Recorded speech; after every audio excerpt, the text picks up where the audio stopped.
Okay students, आज हम लोग देखेंगे न्यूटन लॉज ऑफ मोशन। ठीक है, तो लिखो न्यूटन लॉज ऑफ मोशन। इसमें क्या है कि हम लोग बहुत सारी बातें जानते हैं। ठीक है, तो मैं उस पर ज्यादा टाइम वेस्ट नहीं करूंगा, बस उसको क्या करता हूँ, बस हल्का सा रिकैप करता हूँ और उसके बाद फिर क्या है कि हम लोग आगे अपना जो मेन टॉपिक है उस पर चलेंगे। तो देखो, इसका फर्स्ट लॉ सब जानते होंगे कि when an object in rest want to remain in rest, and if it is in motion want to remain in motion until and unless an external force is applied on it। मतलब कि अगर मान लो जैसे कोई object है, ठीक है, तो वो क्या रहता है, रेस्ट पे रहना चाहता है। ठीक है, तो ये रेस्ट पे रहना चाहता है। अगर कोई ऑब्जेक्ट मोशन में है तो वो मोशन में रहना चाहता है जब तक कि उस पर बाहर से क्या हो, कोई एक्सटर्नल फोर्स ना लगे। जैसे इसमें एस सी वर्मा का बहुत फेमस एग्जांपल है। जैसे ये ग्लास लेते हैं, ठीक है, और उस पर क्या रख देते हैं, एक कार्डबोर्ड लेते हैं ऐसे इस टाइप से, और उस पर एक कॉइन रख देते हैं इस टाइप से। अब क्या है, जैसे तुम इस कार्डबोर्ड को फ्लिक करोगे, ठीक है, जैसे यहाँ से मान लो इसको यहाँ से फ्लिक किया है ऐसे, तो क्या होगा, कॉइन अपने आप नीचे चला आएगा। ठीक है, और ये कार्डबोर्ड इधर चला जाएगा। इसका मतलब क्या हुआ, कॉइन रेस्ट पे था और वो रेस्ट पे ही रहा। ठीक है, इसके बारे में तुम लोग बहुत जानते हो। नेक्स्ट देखो, सेकेंड लॉ क्या होता है, लॉ 2 होता है force is directly proportional to rate of change of momentum. ठीक है ना, force is directly proportional to rate of change of momentum. और मोमेंटम चेंज किस तरफ होता है, जिस तरफ की जो फोर्स ये जो है एक्सटर्नल फोर्स ये लगाया गया है। ठीक है, इसको अगर है ना मान लो डिफरेंशियल फॉर्म में लिखो तो ऐसे भी लिख सकते हैं, एफ, ठीक है ना, F directly proportional to dp upon d t. ये वेक्टर फॉर्म में भी मैंने लिख दिया। ठीक है, जब इसको सॉल्व करते हैं तो हमें पता है क्या आता है, F equal to mass into acceleration. ठीक है, फोर्स क्या हो जाता है, मास इंटू एक्सलरेशन हो जाता है।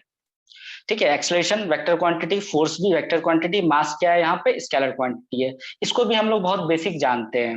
फिर आता है न्यूटन्स थर्ड लॉ। उसमें क्या होता है, each action has equal and opposite reaction. मतलब कि अगर जैसे मान लो ये वॉल है, ठीक है, और यहाँ पे कोई पर्सन है, ठीक है, इस टाइप से कोई पर्सन, इसने इस पर अगर वॉल पे फोर्स एफ लगाया, ठीक है ना, अगर मान लो इस पर्सन ने इस वॉल पे फोर्स एफ लगाया, तो ये वॉल भी इस पर्सन पे कितना फोर्स लगाएगा, एफ। ठीक है ना, मतलब होता है etch action and equal and opposite reaction. मतलब कोई भी जो फोर्स होता है वो एक्शन रिएक्शन पेयर में ऑलवेज एग्जिस्ट करता है। ठीक है, जब अगर एक्शन होगा तो रिएक्शन भी होगा ही। अब हम लोग है ना, कुछ है ना, जो न्यूटन्स का जो सेकंड लॉ है वो बहुत ज्यादा इंपॉर्टेंट है। सबसे ज्यादा इंपॉर्टेंट क्या है, न्यूटन्स का सेकंड लॉ है। इस पे बहुत ज्यादा क्वेश्चन मेंस में एडवांस में होते हैं, तो हम लोग इससे कुछ रिलेटेड एडवांस से और मेन से लेवल के कुछ प्रॉब्लम देखेंगे। ठीक है, सबसे पहले ये देख लो, इसमें जो इसका जो मेन फॉर्मूला ऐसे भी लिख सकते हैं, समेशन ऑफ एफ, जितना भी फोर्स है वो होता है, इसको एफ नेट लिख लेते हैं, net force equal to mass into acceleration. ठीक है, इसको ऐसे भी लिख सकते हैं, acceleration equal to F net. F net मतलब net force upon mass. Acceleration क्या हो गया, नेट फोर्स अपॉन मास। देखो इसको ऐसे समझते हैं, नेट फोर्स क्या होता है, जैसे मान लो कोई ऑब्जेक्ट है इस टाइप से, मास एम का कोई ऑब्जेक्ट है, ये ऐसे रखा हुआ है। अब क्या है, मान लो इधर से इस पे फोर्स लग रहा है 20 न्यूटन, और इधर से इस पे लग रहा है 10 न्यूटन। ठीक है, तो इस पे बताना नेट फोर्स कितना होगा, एफ नेट। तो एफ नेट यहाँ पे हो जाएगा 10 न्यूटन। क्यों, क्योंकि देखो फोर्स वेक्टर क्वांटिटी है, इधर हमने अगर प्लस लिया पॉजिटिव क्वांटिटी, ठीक है, 20 न्यूटन, तो इधर क्या हो जाएगा, -10। तो +20 -10 कितना हो गया, +10 न्यूटन। तो ये अपना फोर्स नेट आ गया, और उसको मास से इसको डिवाइड कर देंगे तो इसका मुझे क्या मिल जाएगा, एक्सलरेशन मिल जाएगा। ठीक है, ये बहुत इंपॉर्टेंट फॉर्मूला है, इस पे बेस्ड बहुत सारे न्यूमेरिकल्स आते हैं। जैसे देखो, मैं एक एग्जांपल बता ले रहा हूँ, ठीक है ना, क्वेश्चन ले रहा हूँ। जैसे देखो, ये सरफेस है, अभी हम लोग है ना म्यू हर जगह 0 लेंगे, फ्रिक्शन को अभी इंट्रोड्यूस नहीं करेंगे। कॉफिशिएंट ऑफ फ्रिक्शन क्या ले लेंगे, 0, मतलब सारा जो सरफेस है वो क्या है, स्मूथ है। ठीक है, तो इसमें एक क्वेश्चन है, जैसे मान लो ये 4 kg का ब्लॉक है, और एक ये क्या है, 2 kg का ब्लॉक है, और इस पे इधर क्या लगा रहे हैं, 20 न्यूटन फोर्स लगा रहे हैं। तो देखो इसमें प्रॉब्लम क्वेश्चन क्या है, एक तो पहले क्या निकालना है, फर्स्ट पार्ट क्या है इसका, acceleration of each block. Acceleration of each block. यहां तक देखो ये इजी है, ठीक है, ये मतलब है ना, मतलब जो भी बच्चे हैं जिनको इजी क्वेश्चन है, लेकिन इसका जो सेकंड पार्ट है वो थोड़ा सा टफ होता है। इसमें बोलते हैं the normal reaction, R action लिख दिया हूं मैं, रिएक्शन शॉर्ट फॉर्म में, रिएक्शन बिटवीन टू ब्लॉक्स, ये बिटवीन टू ब्लॉक्स, ठीक है। तो देखो इसमें क्या करना पड़ेगा, पहले हम लोग को एफबीडी पता है, ठीक है, तो हम लोग क्या करते हैं, इसका एफबीडी बना लेते हैं। एफबीडी मतलब क्या होता है, फ्री बॉडी डायग्राम। तो इसका एफबीडी पहले बना लो। तो देखो एफबीडी बनाने का तरीका क्या है, पहले इसको है ना सेपरेट कर देते हैं, ये 4 kg को सेपरेट कर देंगे, ये 2 kg को सेपरेट कर देंगे, और इस पर जितना फोर्स लग रहा है उसको बस ड्रॉ करेंगे। मैं रिपीट कर रहा हूं, इस पर जितना फोर्स लगेगा, मतलब इस दोनों को जब तुम सेपरेट करोगे तब जितना फोर्स लगेगा उतना ही इस पर लगाएंगे, ठीक है। ये कितना किस पर लगा रहा है उससे कोई मैटर नहीं करता, इस पर जो जो फोर्स लग रहा है वही लगाएंगे। तो देखो एक मैं दिखा देता हूँ, जैसे देखो ये 4 kg ब्लॉक है, यहाँ पे जी ले लो 10 मीटर पर सेकेंड स्क्वायर, ठीक है। तो देखो इस पर मैं एफबीडी पे फोर्स बनाता हूँ, तो इस पे इधर नीचे लगेगा 4g, ठीक है, मतलब 4g मतलब 4 × 10 40 न्यूटन, और ऊपर क्या लगेगा, नॉर्मल ड्यू टू ग्राउंड। इस पे इधर कितना लग रहा है, इधर लग रहा है इस पे 20 न्यूटन, ठीक है। और अब देखो न्यूटन का थर्ड लॉ जो होता है, each action and equal and opposite reaction, अगर मान लो ये इधर मूव कर रहा है, ये दोनों ब्लॉक है ना इधर मूव कर रहा है, तो इसका मतलब क्या है कि ये इस पर कुछ फोर्स लगा रहा होगा, समझ रहे हो। अगर मान लो तुम, हमने फोर्स किस पर लगा रखा है, इस वाले ब्लॉक पे सिर्फ लगा रखा है, इस पर क्या कोई फोर्स लगाया है डायरेक्ट, नहीं लगाया है। तो इसका मतलब क्या है, अगर ये ब्लॉक मूव कर रहा है तो इसका मतलब क्या है, ये ब्लॉक जो है ना इस पर कुछ फोर्स लगा रहा होगा, तो वो जो फोर्स लगा रहा होगा इस पे, वो नॉर्मल रिएक्शन के फोर्स फॉर्म में लगाएगा। तो ये भी ब्लॉक इस पर क्या लगाएगा, नॉर्मल रिएक्शन लगाएगा, ठीक है। ये एक्शन रिएक्शन पेयर हुआ। मतलब देखो अगर मैं 2 kg ब्लॉक का अगर एफबीडी बनाऊं, 2 kg ब्लॉक का अगर मैं एफबीडी बनाऊं, तो देखो अगर ये नॉर्मल इस पर लगा रहा है, ठीक है ना, ये अगर इस पे नॉर्मल लगा रहा है तो ये भी इस पे नॉर्मल लगाएगा, तो ये इस पे नॉर्मल पहले लगा दो, तो ये नॉर्मल हो गया। तो ये दोनों जो हुआ ना, ये दोनों इसको कहते हैं एक्शन रिएक्शन पेयर। ये इंटरनल फोर्स है, ठीक है, ध्यान रखना है, ये इंटरनल फोर्स है, और यही क्या है, एक्शन रिएक्शन पेयर होता है। देखो इसका प्रॉपर्टी क्या होता है, ये हमेशा ऑपोजिट बॉडीज पे, मतलब ऑपोजिट डायरेक्शन में लगता है। देखो इसका डायरेक्शन इधर है, इसका डायरेक्शन इधर है, और क्या होता है, इसका मैग्नीट्यूड सेम होता है। ये एन है, मान लो जैसे ये एक्स न्यूटन है तो ये भी एक्स न्यूटन होगा, और ये अलग अलग बॉडीज पे लगता है, ठीक है। ये बहुत इंपॉर्टेंट प्रॉपर्टी है। क्या, पहला क्या, ये ऑपोजिट डायरेक्शन में लगता है, दूसरा इसका मैग्नीट्यूड सेम होता है, तीसरा क्या होता है, अलग अलग बॉडीज पे लगा, मैग्नीट्यूड सेम हुआ, और तीसरा क्या होता है, इसका मैग्नीट्यूड सेम होता है और अलग अलग बॉडीज पे लगता है, और इसका डायरेक्शन ऑपोजिट होता है, ठीक है। तो इसका एफबीडी बना, इस पर देखो, इस पर नीचे कितना लगेगा, 20 न्यूटन, और ऊपर कितना लगेगा, normal due to ground, NG dash ले लेते हैं, कुछ अलग लगेगा, और ये इधर मान लो बस इस पे इतना ही फोर्स लग रहा है। अब देखो इसका नेट फोर्स बैलेंस करो, तो देखो इस डायरेक्शन में क्या ब्लॉक मूव कर रहा है, वाई डायरेक्शन में क्या ब्लॉक मूव कर रहा है, नहीं कर रहा है, तो वाई डायरेक्शन में कुछ भी नहीं होगा, ठीक है, summation F Y equal to 0 हो जाएगा। मतलब एक्सलेशन वाई डायरेक्शन में कुछ नहीं है, एक्स डायरेक्शन में मूव कर रहा है, हाँ कर रहा है। तो उससे पहले देखो हम लोग क्या करते हैं, इसका कंबाइंड एक्सलेशन निकाल लेते हैं। तो कंबाइंड एक्सलेशन के लिए कैसे निकालेंगे, देखो इसको एक कंप्लीट ब्लॉक मान लो, कितने का मान लो, 6 kg का, ठीक है ना, 4 + 2 6 kg, और इधर इस पे कितना लग रहा है फोर्स, 20 न्यूटन, ठीक है, 20 न्यूटन लग रहा है। तो देखो अब हमें पता है क्या क्या ना, एफ नेट इक्वल टू क्या होता है, मास इंटू एक्सलरेशन होता है। तो यहां से देखो एक्सलेशन क्या आ जाएगा, एक्सलेशन आ जाएगा एफ नेट बाय एम। तो एफ नेट कितना आ जाएगा, देखो 20/6, तो इसको सॉल्व करोगे तो 2 × 10⁻²⁵ तो 10/3 मीटर पर सेकेंड स्क्वायर, ये क्या आ गया, इसका एक्सलेशन आ गया, ठीक है। ये वाला पार्ट हमारा फर्स्ट पार्ट क्या हो गया, कंप्लीट हो गया, कि एक्सलेशन आ गया 10/3। अब देखो सेकंड पार्ट करते हैं, तो सेकंड पार्ट है ना, मुझे इसका नॉर्मल रिएक्शन निकालना है, ठीक है, ये पूछा गया है। तो देखो इसमें क्या करेंगे, अब देखो इस ब्लॉक को ड्रॉ कर लो, 4 kg वाले को, 4 kg वाले को ड्रॉ कर लो।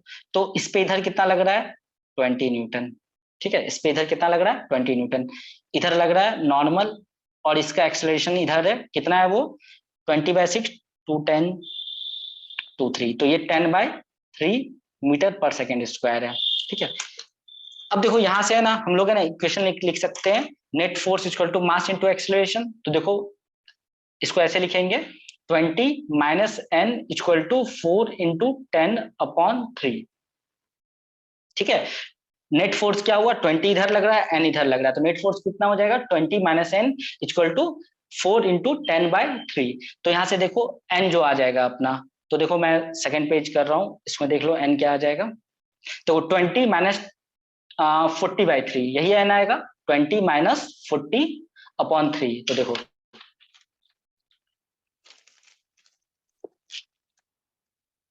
ठीक है, तो अपना नेट नॉर्मल क्या आ गया, 20 माइनस 40/3। तो यहां से देखो कितना आ जाएगा, 60 माइनस 40/3। तो ये आ जाएगा 20/3 न्यूटन।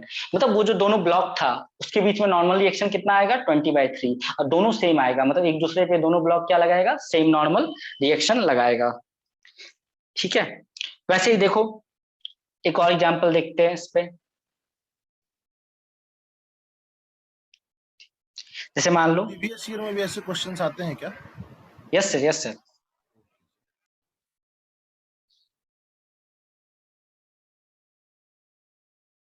अब जैसे मान लो ये कोई 4 kg का ब्लॉक है, ये 2 kg का ब्लॉक है,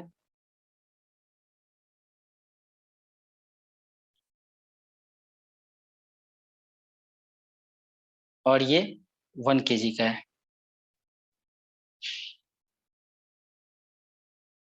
इधर 40 न्यूटन लग रहा है। ठीक है, तो यहाँ देखो ये 4 kg का ब्लॉक है, ये 2 kg का ब्लॉक है, ये 1 kg का ब्लॉक है, इस पे कितना लग रहा है, 40 न्यूटन। तो देखो इसका क्वेश्चन क्या है, मैं एक बार क्वेश्चन लिख देता हूँ, फिर तुम लोग इसको कॉपी कर लेना, और उसके बाद हम लोग इसका सॉल्यूशन करेंगे। तो देखो, इन दिस अरेंजमेंट, ठीक है, मैं मतलब शॉर्ट फॉर्म में क्वेश्चन लिख देता हूँ। इन दिस अरेंजमेंट शोन, ये जो अरेंजमेंट शोन किया गया है, the string are light and inextensible. अब देखो स्ट्रिंग का है ना प्रॉपर्टी होता है, स्ट्रिंग का प्रॉपर्टी क्या होता है कि देखो पहला तो क्या है, मतलब क्या ना, यहाँ पे जो हमारा स्ट्रिंग है वो क्या आइडियल स्ट्रिंग है। ठीक है ना, आइडियल स्ट्रिंग। अपने सिलेबस में, मेंस में, एडवांस में आइडियल स्ट्रिंग ही आता है। अगर रियल स्ट्रिंग आएगा, मतलब रियल स्ट्रिंग आता है, मतलब ठीक है उसका मास होता है, लेकिन वो अलग टाइप से क्वेश्चन बनते हैं। ठीक है ना, अधिकतर नॉर्मल केस में क्या आता है, आइडियल स्ट्रिंग ही आता है। तो आइडियल स्ट्रिंग पहली बात क्या होता है, इनएक्सटेंसिबल होता है। ठीक है, ये आइडियल स्ट्रिंग का प्रॉपर्टी है। इनएक्सटेंसिबल मतलब तुम इसको खींचोगे ना तो ये एक्सटेंड नहीं होगा, जैसे रबर होता है ना, तो रबर को अगर खींचो तो ये क्या हो जाता है, एक्सटेंड कर जाता है। ठीक है, ये क्या होता है, एक्सटेंड मतलब एक्सपेंड कर जाता है, ये एक्सपेंड नहीं करेगा, तो इनएक्सटेंसिबल होता है। दूसरा क्या होता है, फ्रिक्शनलेस होता है, फ्रिक्शनलेस। और थर्ड क्या होता है, मासलेस। ये क्या है, इसका प्रॉपर्टी है, इसका मतलब मास भी नहीं होना चाहिए, तभी जाके ये आइडियल स्ट्रिंग हुआ। अगर मान लो, देखो आइडियल स्ट्रिंग का बेनिफिट क्या होता है कि इसमें हर पॉइंट पे टेंशन सेम होता है। ठीक है, जो टेंशन होता है ना हर पॉइंट पे, यहाँ यहाँ यहाँ यहाँ यहाँ हर पॉइंट पे सेम होगा। अगर लेकिन अगर तुम इसको मास ले लोगे, स्ट्रिंग का मास ले लोगे, या फिर आइडियल स्ट्रिंग नहीं लोगे, तब क्या होगा, टेंशन अलग लगाएगा हर पॉइंट पे। ठीक है, उसके क्वेश्चन अलग टाइप के आते हैं, आगे देखेंगे हम लोग। तो यहाँ पे देखो, अब इसमें क्वेश्चन में पूछा क्या है, पहले तो पूछा गया है, ए पार्ट पूछा गया है, the acceleration of each block. ठीक है ना, एक्सेलरेशन ऑफ ईच ब्लॉक। और बी पार्ट पूछा गया है, टेंशन इन ईच स्ट्रिंग। यहाँ पे देखो नॉर्मल नहीं पूछा गया है, यहाँ पे क्या ब्लॉक एक दूसरे को टच कर रहा है, नहीं कर रहा है, तो यहाँ से क्या अलग क्वेश्चन पूछा गया है, tension in each string, tension in each string. ठीक है, तो देखो इसको सॉल्व करना स्टार्ट करते हैं, तुम लोग चाहो तो सॉल्व कर सकते हो।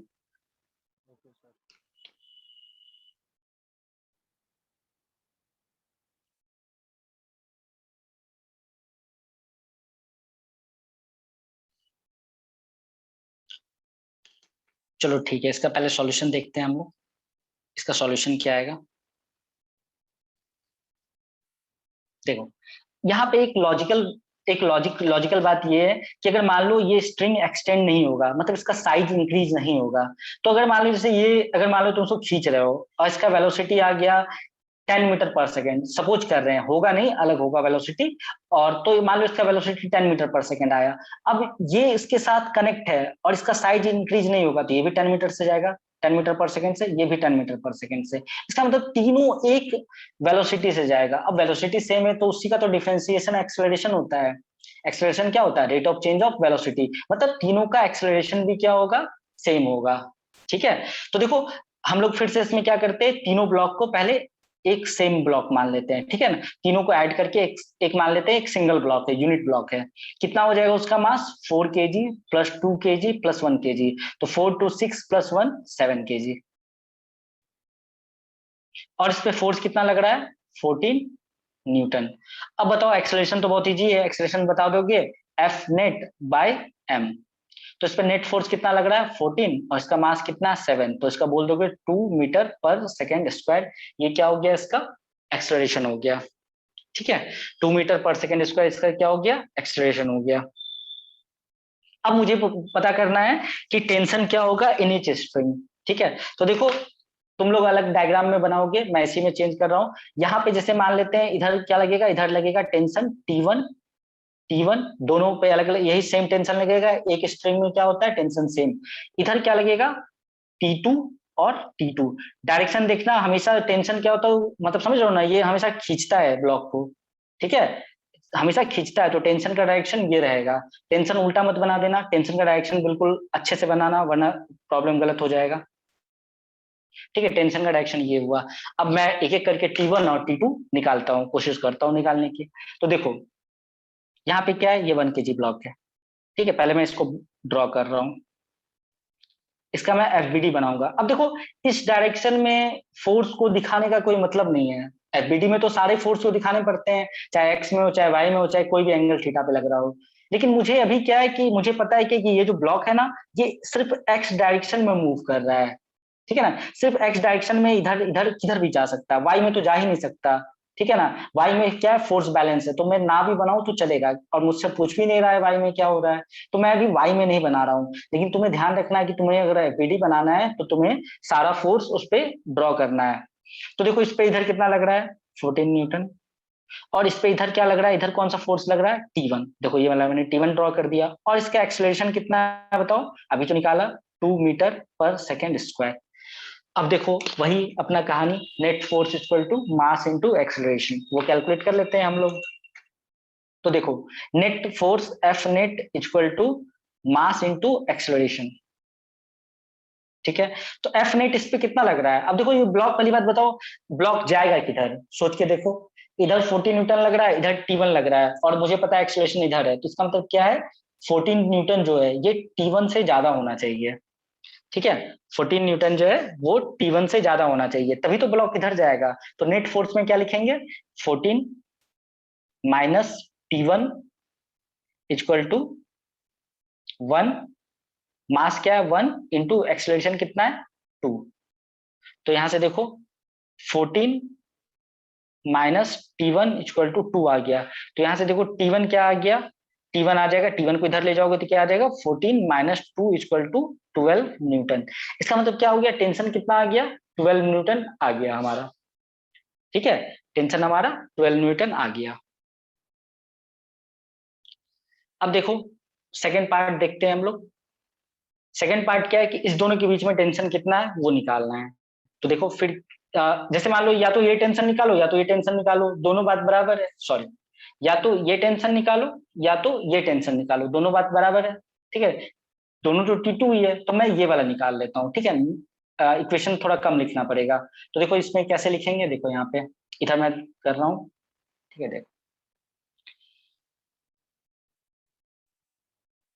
4 kg, और इस पे इधर लग रहा है T2, और इसका एक्सेलरेशन कितना है, वो एक्सेलरेशन है 2 मीटर पर सेकेंड स्क्वायर, ये जो यहाँ पे हमने कैलकुलेट किया था। ठीक है ना, 2 मीटर पर सेकेंड स्क्वायर हमने कैलकुलेट किया था। तो देखो net force equal to mass into acceleration. तो देखो यहाँ T2 क्या आ जाएगा, 4 इंटू 2, ये कितना आ जाएगा 8 न्यूटन। ठीक है, तो अपना ये आंसर आ गया और अपना ये आंसर आ गया।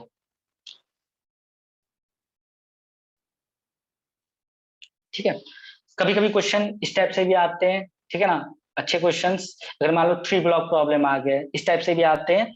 ये तुम लोग चाहो तो होमवर्क लिख सकते हो, इस टाइप से कर सकते ओके हो। सर। Okay sir.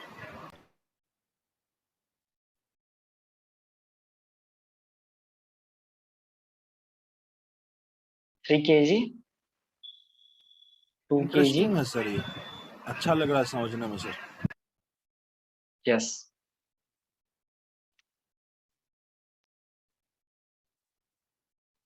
ये ऐसा होमवर्क आता है। इसमें अब क्या है कि थोड़ा सा इक्वेशन इसमें ज्यादा बनाना पड़ेंगे। इसमें जैसे मान लो इस दोनों के बीच में नॉर्मल पूछ रहा है, इन दोनों के बीच में नॉर्मल पूछ रहा है, तो तुम लोग अभी जो जैसा बताया गया उस हिसाब से कर सकते हो, ठीक है ना। तो वही क्वेश्चन होता है, से इनकी एक्सलेरेशन निकालो और नॉर्मल निकालो। तो हम लोग उसमें अब ज्यादा नहीं डिस्कस करेंगे, हम लोग कुछ अलग टाइप के और प्रॉब्लम देखते हैं।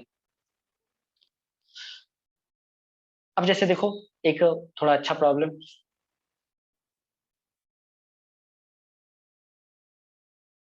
जैसे मान लो ये है एक ब्लॉक 4 kg और ये है 2 kg, और ऊपर लग रहा है इस पर फोर्स 120 न्यूटन। देखो इसमें ये क्वेश्चन है, एक बार क्वेश्चन लिख लो। ठीक है, 2 blocks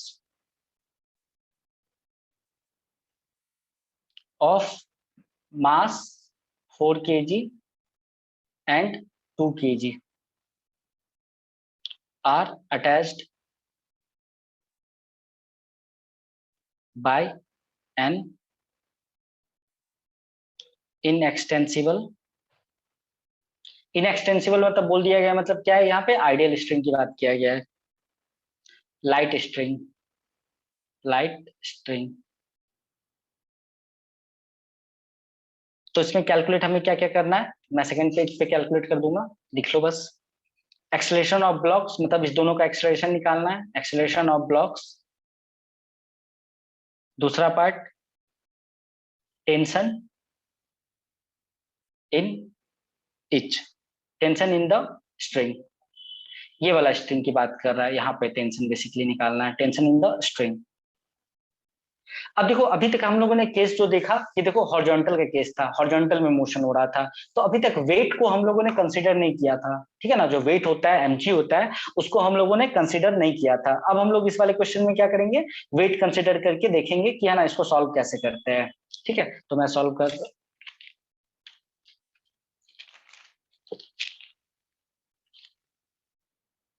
चलो देखो, अपना प्रॉब्लम यही है।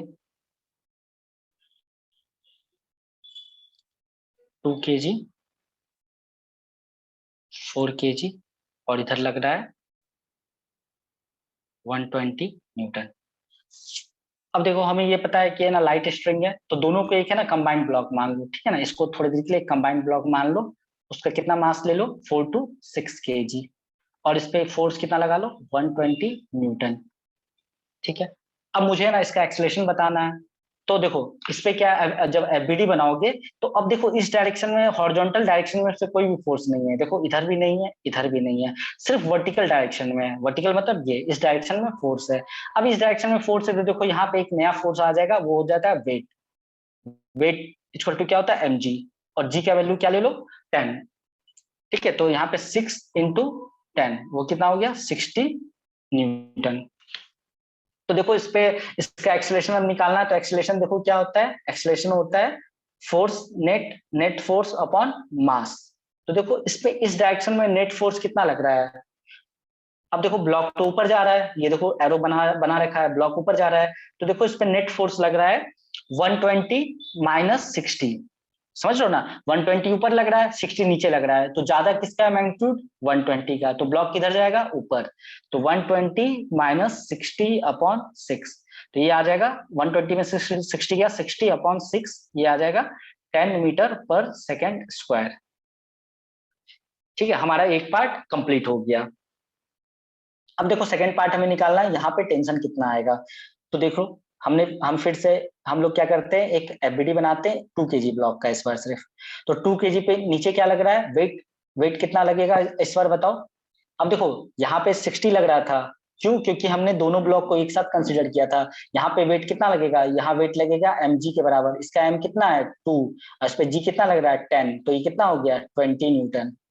ठीक है। और इस पे ऊपर क्या लग रहा है? टेंशन।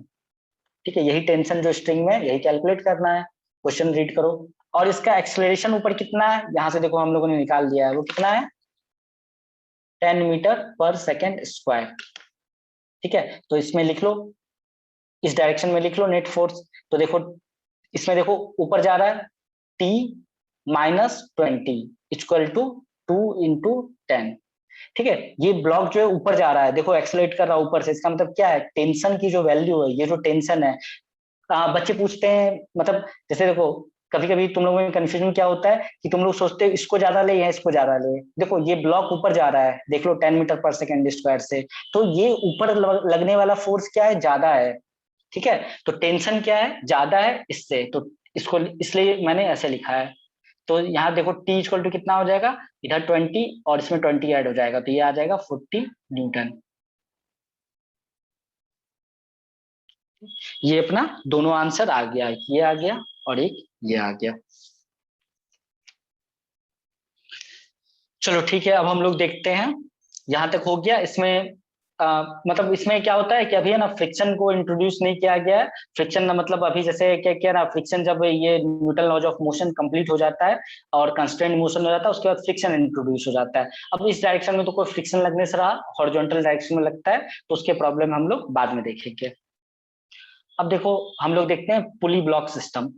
पुली ब्लॉक सिस्टम क्या होता है? ठीक है, नेक्स्ट टॉपिक डालो। इससे इससे कंस्ट्रेंट मोशन भी बनता है, उसके क्वेश्चन बहुत ज्यादा आते हैं। ठीक है, पुली ब्लॉक सिस्टम। ठीक है, पुली ब्लॉक सिस्टम। अब देखो इसको है ना, जैसे टू ब्लॉक्स, मतलब टू पुली लेते हैं और टू ब्लॉक लेते हैं, उसको एटूड मशीन भी कहते हैं। ठीक है ना, उसको एटूड मशीन भी कहते हैं। कहीं पूछता नहीं है, बस नाम रखना है। तो देखो इस टाइप से होता है डायग्राम उसका। ये बना दिया पुली और ये बना दिया इस पर स्ट्रिंग। स्ट्रिंग और ये इस पे लगा दिया दो ब्लॉक। ठीक है, इसका मास ले लेते हैं m2, इसका मास ले लेते हैं m1। ये स्ट्रिंग है। ठीक है, रेड कलर से जो बनाया है वो स्ट्रिंग है, ये m2। अब मान लो ये अज्यूम क्या कर लिए, m2 ग्रेटर देन m1 है। ठीक है, यहाँ एज्यूम कर लिए m2 जो है ग्रेटर देन m1 है।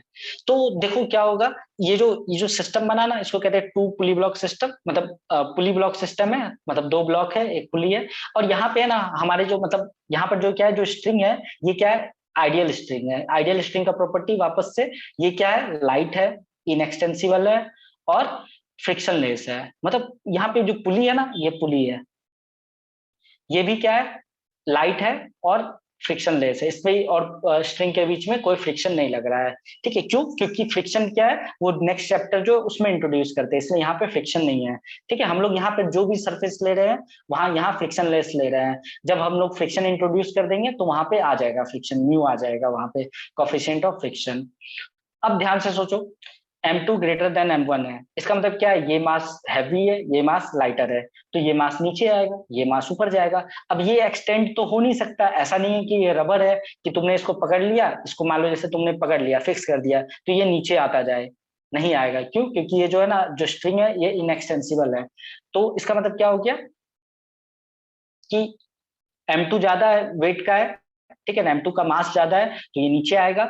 वेट मैं बोल रहा हूँ, इस पर लगेगा तो ग्रेविटेशनल फोर्स ना, इसलिए मैंने वेट बोल दिया है। जबकि ये मास, तो इसका मास ज्यादा है, तो ये नीचे आएगा, ये ऊपर आएगा। तो हमें क्या निकालना है यहाँ पे? हमारा एम क्या है? हमें क्या निकालना है? एक तो निकालना है इस दोनों का एक्सेलरेशन क्या होगा। मतलब समझ रहे हो ना, जैसे मान लो इसको मैंने पकड़ रखा है दोनों ब्लॉक को ऐसे करके, और इसको छोड़ दिया तो ये नीचे आएगा, ये ऊपर जाएगा। हाँ, वो अलग बात है कि अगर ये एक्सेलरेशन से नीचे जाएगा तो ये एक्सेलरेशन से ऊपर जाएगा। ठीक है ना, ये बेसिक है, मतलब है ना, मतलब लॉजिक है कि अगर ए से नीचे जा रहा तो ये ए से ऊपर जाएगा, क्योंकि जो स्ट्रिंग है वो इनएक्सटेंसिबल है। अब देखो तो हमारा एम क्या है यहाँ पे कि इसका एक्सेलरेशन निकालना, दूसरा क्या कि जो स्ट्रिंग है ना इसमें टेंशन निकालना है, इसमें टेंशन कितना आएगा। ठीक है, तो हम लोग उसको निकालते हैं वापस से। चलो देखो इसको कैसे निकालेंगे। तो वही हम लोग क्या करेंगे, पहले इस दोनों का एफबीडी बना लेते हैं। अब देखो सबसे पहली बात क्या है कि हम लोग जो न्यूटन लॉज ऑफ मोशन के क्वेश्चन सॉल्व करते हैं, तो यहाँ पे क्या होता है, एक तो हमें एफबीडी अच्छे से आना चाहिए, मतलब फ्री बॉडी डायग्राम अच्छे से आना चाहिए। दूसरा हमें इक्वेशन को सॉल्व करना आना चाहिए, मतलब जितने वेरिएबल्स हैं यहाँ पे। वेरिएबल क्या है, हमें क्या निकालना है, ए निकालना है और टी निकालना है। ये स्ट्रिंग है ना इसमें टेंशन निकालना है। तो ये टी वेरिएबल है, दो वेरिएबल है, तो हमारे पास दो इक्वेशन मिनिमम होने चाहिए, तभी हम लोग निकाल सकते हैं। लीनियर इक्वेशन तो जानते होगे, ठीक है ना, टू वेरिएबल का। तो इसमें क्या कि हम लोग सॉल्व करने की कोशिश करते हैं। तो देखो ये M2 ये M1 है, तो क्या करते हैं पहले एफबीडी बना लेते हैं M2 का। एनएलएम में क्या करना है, कैसा भी क्वेश्चन हो सबसे पहले हमें क्या करना है, एफबीडी बनाना है प्रॉपर। तो इसको M2 का एफबीडी बना लो, M2, ठीक है ना, ये इस टाइप का M2। तो इस पे नीचे क्या लगेगा, M2G। ऊपर क्या लगेगा इस पे, टेंशन। अब देखो टेंशन हर जगह सेम होगा, अगर यहाँ टी है तो T T T T T T T T T. एक स्ट्रिंग में टेंशन हर जगह सेम होता है, ये बहुत इंपॉर्टेंट प्रॉपर्टी है। क्यों, क्योंकि ये आइडियल स्ट्रिंग है। अगर ये मास, इसमें स्ट्रिंग में मास आ जाएगा तो उसका क्या हो जाएगा, टेंशन अलग अलग हो जाएगा। ठीक है, अब देखो M2G नीचे लग रहा है और इसका एक्सेलरेशन मान लेते हैं ए नीचे है, ये वाला ब्लॉक। अब और बताओ इस पे कोई फोर्स लग रहा है क्या इस डायरेक्शन में। अब देखो इस डायरेक्शन में लिखने का कोई मतलब है नहीं, ना फोर्स कोई लग रहा है इस पे। हॉरिजॉन्टल डायरेक्शन में इस पे कोई फोर्स नहीं लग रहा है, तो लग रहा है कौन सा, वर्टिकल डायरेक्शन में, तो मैंने लिख दिया। अब वैसे ही देखो M1 का बनाओ।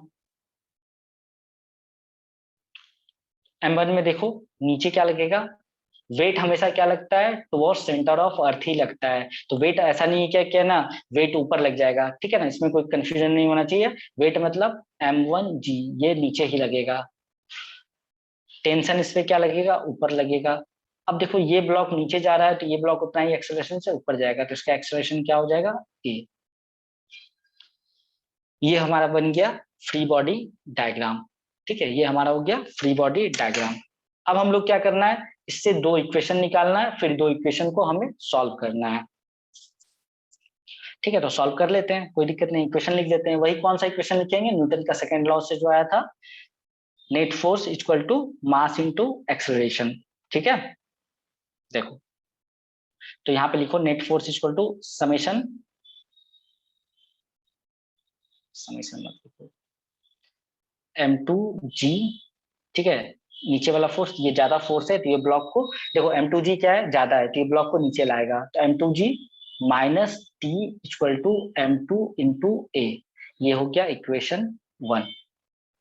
ठीक है, ध्यान से देख लो, M2G क्या है, ज्यादा है तो ये ब्लॉक को नीचे, मतलब M2G का मैग्नीट्यूड क्या है, ज्यादा है तो ये ब्लॉक को नीचे ला रहा है। मैंने ऐसे भी मान लिया है क्या कि M2 ज्यादा है तो ये नीचे ही आएगा, T कम हो जाएगा उससे, तो माइनस टी कर दिए इस डायरेक्शन में, equal to M2 into a. Next देखो इसमें लिखेंगे, तो यहाँ पे देखो अब बताओ T और M1G में से कौन ज्यादा बड़ा है, जिसका मैग्नीट्यूड है। तो देखो T का मैग्नीट्यूड क्या है, ज्यादा होगा, क्योंकि ब्लॉक ऊपर जा रहा है। ठीक है ना, ब्लॉक ऊपर एक्सेलरेट कर रहा है तो T का मैग्नीट्यूड क्या होगा, ज्यादा होगा। तो देखो T minus M1G equal to M1 into a. ठीक है, ये दो इक्वेशन हो गया। अब हमें क्या करना है, इस दो इक्वेशन में दो वेरिएबल है, कौन कौन सा, ए और टी। यहाँ देखो ये ए वेरिएबल है, इसमें भी है, टी इसमें भी है, तो दो इक्वेशन दो वेरिएबल, लीनियर इक्वेशन है, तो हम लोग सॉल्व इसको कर सकते हैं। तो इसको सॉल्व करके बताओ, दो इक्वेशन से दो वेरिएबल से एक्सेलरेशन और टेंशन कितना आएगा। Yes sir.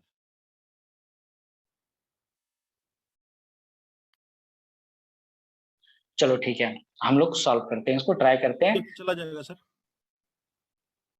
हाँ, क्या बोले। 1 और 2 को रिजॉल्व कर देंगे क्वेश्चन को। हाँ बिल्कुल, इसको हम लोग है ना, मतलब हमें सॉल्व करना है तो हम लोग क्या कर सकते हैं, इसको डिवाइड भी कर सकते हैं, मतलब वैसे भी कर सकते हैं क्या कि जैसे मान लो ए का जो है ना, ये जो वैल्यू है ना, ए का उठा करके यहाँ डाल दो, उससे क्या होगा, जो इक्वेशन होगा कॉम्प्लेक्स हो जाएगा। तो हम लोग क्या करते हैं, इसको डिवाइड कर देते हैं एक बार, ठीक है, देखते हैं क्या होता है, रिजल्ट आता है। तो ठीक है, इसको हम लोग 1 और 2 को डिवाइड करते हैं, वैसे भी कर सकते हो। तो 2 डिवाइडेड बाय 1, ठीक है ना, 2 डिवाइडेड बाय 1 या 1 डिवाइडेड बाय 2 कर दो, कोई दिक्कत नहीं है, दोनों बात बराबर ही है। तो देखो ठीक है, m2g minus T equal to m2a divide कर दो t माइनस m1g, और यहाँ पे लिख देंगे m1a। अब देखो यहाँ से देखो तो a एलिमिनेट हो गया, ठीक है ना, एक्सेलरेशन एलिमिनेट हो गया। अब मैं नेक्स्ट पेज में जाऊंगा, तो तुम्हें क्या करना है, क्रॉस मल्टीप्लिकेशन करना है। क्रॉस मल्टीप्लिकेशन करोगे तो तुम्हारा क्या आ जाएगा, टेंशन आ जाएगा, ठीक है। तो देखो करो क्रॉस मल्टीप्लिकेशन नेक्स्ट पेज में। देखो देख लेते हैं यहाँ पे इक्वेशन क्या है एक बार, चलो ठीक है, ठीक है। तो अपना जो इक्वेशन था मैं देख करके लिख देता हूँ, तुम लोग भी लिख लेना। वो आ जाएगा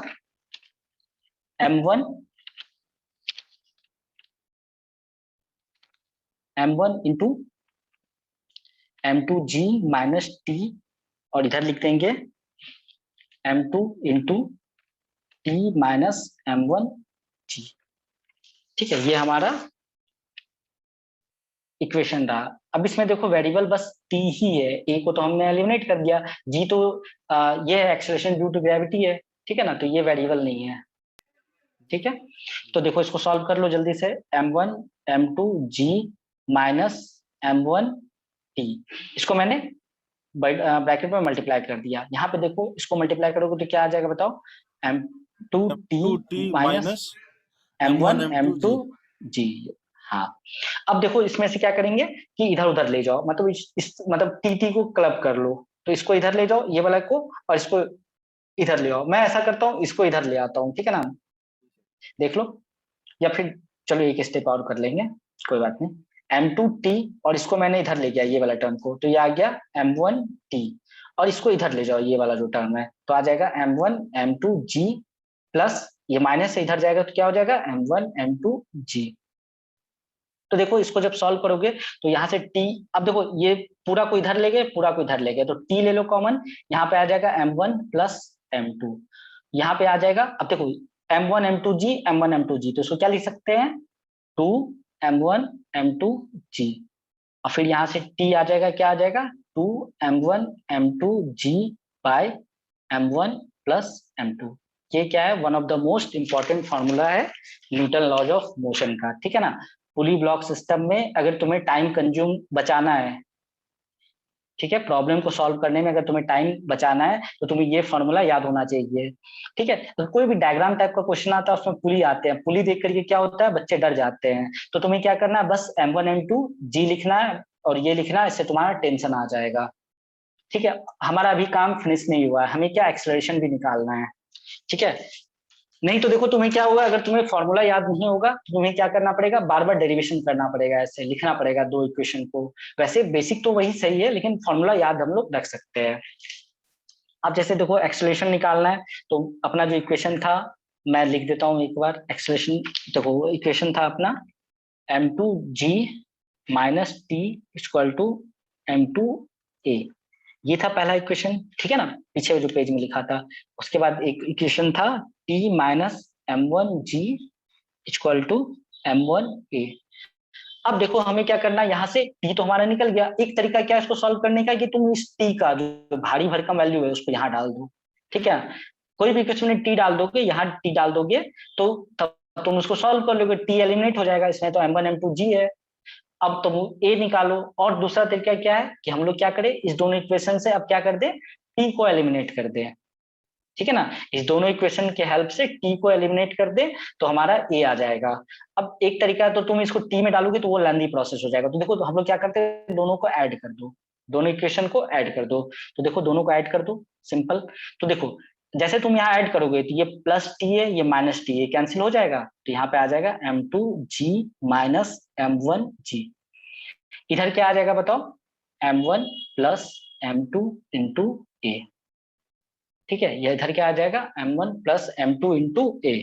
तो यहाँ से देखो एक्सेलरेशन जो आ जाएगा यहाँ से वो सिंपल आ जाएगा m2 माइनस m1 इंटू जी, ठीक है ना। ये देखो a जो है ना यहाँ से निकाला m2 minus m1, g common ले लिया अपॉन m1 प्लस m2, ठीक है। तो ये भी हमारा दूसरा बहुत ज्यादा इंपॉर्टेंट फॉर्मूला हो गया, ठीक है। हमें ये दोनों फार्मूला को याद रखना है कि एक्सेलरेशन क्या हो जाएगा और टेंशन क्या होगा। इसमें सिंपल वैल्यू डालो m2 m1 का और मास का वैल्यू डालो और एक्सेलरेशन लो। चलो ठीक है, अब इस पे बेस्ड कुछ न्यूमेरिकल्स करते हैं, ठीक है ना। चलो पहले एक बेसिक से स्टार्ट करते हैं, फिर एक अच्छा न्यूमेरिकल्स लेते हैं, ठीक है। बेसिक एक न्यूमेरिकल्स लेते हैं, फिर एक अच्छा न्यूमेरिकल्स लेंगे। चलो देखो,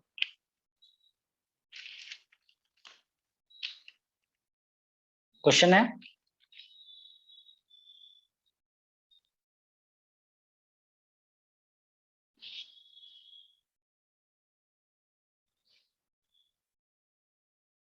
कि पुली है,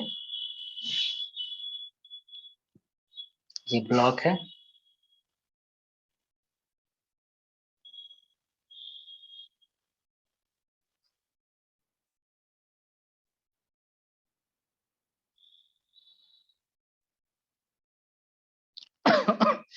देखो ये अपना क्वेश्चन है, अच्छे से दिख रहा होगा, हाँ दिख रहा है, ठीक है ना। सही है सही है। ये 6 kg, ये 4 kg और ये 2 kg ब्लॉक है। तो इसमें जो क्वेश्चन है देखो, स्टेटमेंट लिखने से कोई मतलब नहीं है, हम लोग बस मेन पार्ट लिख लेते हैं, ठीक है ना। इसका मेन पार्ट है देखो, in the system shown in the figure pulley is smooth. जब तक नहीं बोला गया है तो हमें क्या मानना है, सब स्मूथ ही मानना है। तो pulley is smooth, string is massless and inextensible. तो तुम्हें कैलकुलेट क्या करना है, एक्सेलरेशन, टेंशन, T1 और T2। तो हमें एक्सेलरेशन और टेंशन को कैलकुलेट करना है, ठीक है। तो देखो यहाँ पे जो टेंशन है वो उसको, यहाँ पे जो टेंशन है उसको T बोल दिया गया, ठीक है। और अब देखो यहाँ पे जो टेंशन है वही तो, एक स्ट्रिंग में टेंशन सेम होता है, ये प्रॉपर्टी होता है स्ट्रिंग का, ठीक है। कौन सा स्ट्रिंग का, आइडियल स्ट्रिंग का। तो एक जगह टेंशन सेम है तो टी टी टी, इसको ले लो T1। अब ये देखो अलग स्ट्रिंग है, समझ रहे हो, ये अलग स्ट्रिंग है, ये अलग स्ट्रिंग है। कभी कभी बच्चे क्या करते हैं, दोनों में टेंशन सेम लेते हैं, बोलते हैं सर स्ट्रिंग तो टेंशन सेम ले लेते हैं। नहीं, ये टेंशन स्ट्रिंग अलग हो गया तो टेंशन अलग हो जाएगा, ठीक है। और ध्यान रखना कि एक स्ट्रिंग में तब तक ही टेंशन सेम होता है जब तक कि ये मासलेस हो। अगर मास आ जाएगा एक स्ट्रिंग में भी टेंशन अलग अलग आ जाएगा। तो यहाँ पे हम लोग ले लेते हैं T2, इस जगह पे ले लेते हैं T2। अब हमें हमें देखो इसमें कैलकुलेट क्या करना है, पहले तो बात कैलकुलेट करना है एक्सेलरेशन। एक्सेलरेशन किसका, acceleration, find the acceleration of the system a. मतलब ये मान लो जैसे ए एक्सेलरेशन से नीचे आ रहा है, ठीक है ना, ये ए एक्सेलरेशन से नीचे आ रहा है, तो ये ए एक्सेलरेशन से ऊपर जाएगा, ठीक है। ए एक्सेलरेशन से नीचे आ रहा है, ए एक्सेलरेशन से ऊपर जाएगा, तो हमें एक्सेलरेशन निकालना है और T1 एंड T2 का वैल्यू निकालना है, ठीक है। T1 और T2 का वैल्यू निकालना है। तो सोचो कैसे करेंगे।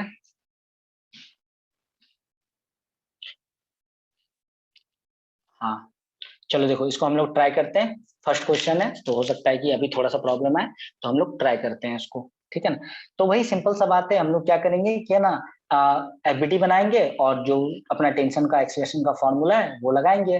तो देखो हम लोग क्या करते हैं, पहले ना एक्सेलरेशन के लिए ना जो फिगर है उसको सिंप्लीफाई कर लेते हैं। क्या कर लेते हैं, देखो इसको ऐसे बना लेते हैं एक बार थोड़ी देर टाइम के लिए, थोड़ा, क्योंकि देखो हमारा जो जो पुली ब्लॉक सिस्टम में हम लोगों ने सीखा उसमें 2 ब्लॉक था, एक इधर था एक इधर था, लेकिन यहाँ पे क्या है 3 ब्लॉक आ गया, ठीक है। तो हम लोग को कुछ अलग अप्रोच करना पड़ेगा। मैंने तो 2 ही के लिए फॉर्मूला बताया, 3 के लिए तो बताया नहीं है, और तुम लगाओगे वो तो गलत हो जाएगा। चाहो तो लगा करके देख सकते हो, जो अभी जो हम लोगों ने फॉर्मूला ड्राइव किया है ना वो 2 ब्लॉक के लिए था, अगर उसमें तुम अगर 3 ब्लॉक का लगाओगे तो वो गलत हो जाएगा। बेसिक प्रॉब्लम प्रॉब्लम मैंने नहीं कराया कि एक ब्लॉक इधर लिए एक ब्लॉक इधर लिए उसमें एक्सेलरेशन निकालना है, तो वो तो तुम आसानी से तुम निकाल लेते। एक्सेलरेशन और टेंशन कैसे, फॉर्मूला ये वाला फॉर्मूला और ऊपर जो टेंशन का फॉर्मूला है उससे। ये थोड़ा सा डिफिकल्ट है, ठीक है। तो इसमें हम लोग ये 3 ब्लॉक है तो इसको कैसे कैलकुलेट करेंगे, तो हम लोग क्या करते हैं इस दोनों ब्लॉक को एक कंसीडर कर लेते हैं थोड़ी देर के लिए। देखो इधर ये पुली है,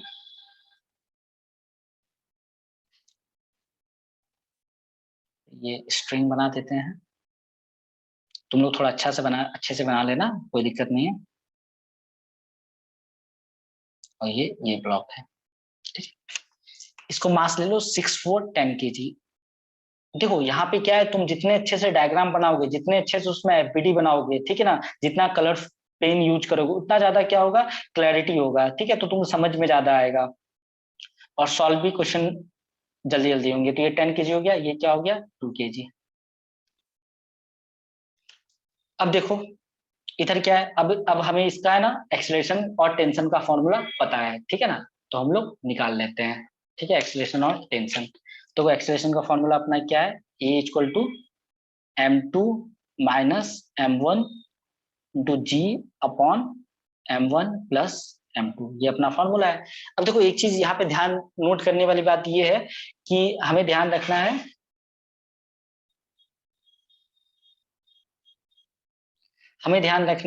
कि जो जी है ना, अगर कुछ ना दिया हो, जैसे मान लो यहाँ पे हम लोग जी 10 ले लेते हैं, लेकिन अगर मान लो जी अगर कुछ भी ना दिया हो, ठीक है, एक्सेलरेशन ड्यू टू ग्रेविटी वो लेना है 9.81। अगर कुछ दिया हो जी तब जाके 10 लेना है, लेकिन यहाँ क्या कैलकुलेशन सिंपल करने के लिए मैं 10 ले रहा हूँ, ठीक है, लेकिन एक्चुअल क्वेश्चन में जो दिया रहेगा वही तुम्हें लेना है।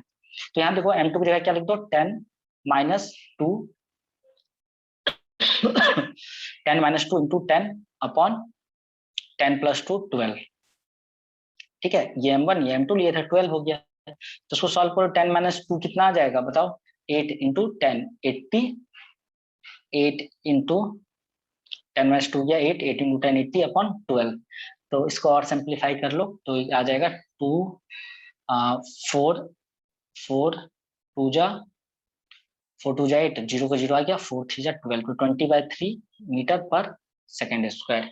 ये क्या आ गया अपना एक्सेलरेशन आ गया, ठीक है। अब देखो टेंशन निकालना है, तो मैं ये टेंशन तो एक बार में निकाल लूंगा, यहाँ पर जो T1 है ना, ये एक बार में निकल जाएगा, वही फॉर्मूला लगा करके। कौन सा फॉर्मूला लगाएंगे, देखो ये वाला, ये वाला अगर फॉर्मूला लगाएंगे टी का, तो हमारा यहाँ पे टेंशन आ जाएगा, ठीक है ना, यहाँ पे टेंशन आ जाएगा। लेकिन हमें यहाँ पर भी तो टेंशन निकालना है, इसके लिए तो फॉर्मूला कोई बताया नहीं है। तो यहाँ देखते हैं हमें क्या अप्रोच लगाना है। पहले चाहो तो यहाँ पे हम लोग टेंशन निकाल सकते हैं, या टेंशन तुम्हें फॉर्मूला अभी अभी देखो, अभी तो करेंट किए हो तो फॉर्मूला याद रहेगा, लेकिन बाद में हो सकता है फॉर्मूला याद ना रहे। तो अभी तो फॉर्मूला याद है तो हम लोग इससे कर लेते हैं, बाद में कैसे निकालना वो भी हम लोग देख लेंगे। तो देखो अभी इसमें ना फॉर्मूला लगाते हैं यहाँ इस वाले ब्लॉक के लिए, T1 के लिए। तो देखो कैसे आएगा T1 का, देखो T1 का फॉर्मूला आएगा T1 equal to 2m1 m2 g upon m1 plus m2, ठीक है, ये आएगा, ठीक है ना। यहाँ देखो, अब देखो ये क्या है, इसको मान लो m1 मान लो, इसको m2 मान लो, ठीक है ना, इसको m1 मान लो, इसको m2 मान लो। तो यहाँ पे लगा देते हैं, देखो मैं लिख रहा हूँ, देखना ध्यान से, ठीक है ना। 2 इंटू 10 जी को 10 ले लिए हैं by default, upon m1 plus m2, तो 2 प्लस 10, ठीक है। तो इसको सॉल्व करोगे तो कितना आ जाएगा, 100 into 2 200 into 2 400 divided by 12, 10 plus 2 12 आ जाएगा। तो इसको सॉल्व कर लो, 4 3 जा 12, 4 1 जा 4, तो आ जाएगा 100 अपॉन 3 न्यूटन। ये टेंशन है, तो T1 अपना क्या आ गया, 100/3 न्यूटन, ठीक है। अब देखो फिर से आते हैं हम लोग इस वाले फिगर पे। अब हमें यहाँ पे जो टेंशन है वो हमें नहीं पता है, ठीक है ना, ये जो टेंशन है हमें ये नहीं पता है कि ये टेंशन कितना आएगा। इसके लिए अब क्या करेंगे, सिंपल है, एफबीडी बनाओ और रिजल्ट लो, ठीक है ना। तो एफबीडी से निकालेंगे, यहाँ पे हम लोग है ना वो जो फॉर्मूला है टेंशन का वो नहीं लगा सकते, लगा के देख लेना गलत आ जाएगा, वहां m1 m2 डालोगे क्या। तो यहाँ पे क्या हम लोग एफबीडी बनाते हैं इसका, देखो कैसे बनाते हैं, देखो इधर, ठीक है। यहाँ देखो ये अपना है 6 kg का ब्लॉक, ठीक है ना, इस पे नीचे लगेगा 60 न्यूटन, ऊपर लगेगा T2, और इसका एक्सेलरेशन कितना आया था, एक्सेलरेशन बोलो 20/3 मीटर पर सेकेंड स्क्वायर, ये अपना है, यही सिचुएशन है। अब देखो इसमें करते क्या है, एक मिनट। हाँ, इसमें देखो अब हम लोग net force equal to mass into acceleration निकाल देते हैं। तो देखो ये ब्लॉक तो नीचे आ रहा है, इसका मतलब 60 न्यूटन क्या है, ज्यादा है T2 से, तो इसको लिख देंगे 60 minus T2 equal to 6 into acceleration कितना है 20/3। इसको सॉल्व कर लो आप। 42, तो देखो T2 कितना आ जाएगा, T2 इसको इधर ले जाओ तो ये प्लस आ जाएगा, समझ रहे हो, T2 को इधर ले जाओ ये प्लस आ जाएगा, तो 60 माइनस इसको 66 इंटू सॉरी 6 इंटू 20/3 करेंगे, ठीक है ना। इसको इधर ले जाएंगे तो ये 60 माइनस, तो इसको दो सॉल्व कर लो, 2 3 2 जा 6, तो आ जाएगा 60 माइनस 40, ये आ जाएगा कितना आ जाएगा बताओ 20 न्यूटन। तो T2 अपना क्या आ गया 20 न्यूटन। ठीक है। अब देखो जैसे एक क्वेश्चन कभी कभी ये भी पूछ लेते हैं क्या, इसी क्वेश्चन में देखो एक क्वेश्चन ये भी पूछ लेते हैं क्या, बताओ नेट फोर्स पुली पे कितना लग रहा है। ठीक है, क्वेश्चन ये हो जाता है कि बताओ नेट फोर्स पुली पे कितना लग रहा है। तो देखो पुली पे कैसा कैसे फोर्स लग रहा है, ठीक है ना, कभी कभी ये भी पूछ लेते हैं। तो इसका तो कोई फॉर्मूला नहीं बताया गया है, तो देखो पुली पे फोर्स कितना लग रहा है, जैसे मान लो ये पुली है, ये इधर ऐसे है और इस पे ये टेंशन लग रहा है, तो कितना लग रहा है, इधर लग रहा था, मैंने इसको क्या लिया था T1 या T2, T1 लिया था, ये T1 और ये T1, तो इस पे कितना लग रहा है net force on pulley 2T1, 2T1, तो 2 इंटू T1 कितना था बताओ, T1 कैलकुलेट किए थे ना अभी 100/3 न्यूटन, 100/3, तो ये कितना आ जाएगा बताओ 200/3 न्यूटन, ठीक है, नेट फोर्स ऑन पुली। एक क्वेश्चन और देखते हैं थोड़ा अच्छा कंपोनेंट्स वाला, ठीक है, एक क्वेश्चन कंपोनेंट्स वाले थोड़ा अच्छा कैटेगरी का। देखो जैसे मान लो ये एक वेज है, ठीक है ना, इस टाइप से ट्रायंगुलर एक वेज है, और ये एंगल कितना है 30 डिग्री, और ये एंगल कितना है 60 डिग्री, ठीक है, ये 30 डिग्री है और ये 60 डिग्री है, और ये क्या है अपना सरफेस, और देखो यहाँ पे क्या एक पुली लगा हुआ है और इधर क्या ब्लॉक है,